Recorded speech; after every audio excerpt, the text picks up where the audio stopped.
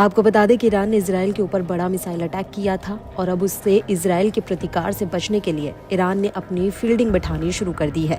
इसी कड़ी में ईरानी विदेश मंत्री खाड़ी देशों में घूम घूम कर इजराइल के खिलाफ समर्थन जुटाने की कोशिश में लगे हैं और इसी कड़ी में अरागची इराक पहुंचे थे, जहां पर उन्हें एक बार फिर साफ कह दिया कि अगर उनके ऊपर हमला हुआ तो इससे अन्य खाड़ी देश भी अछूते नहीं रहेंगे।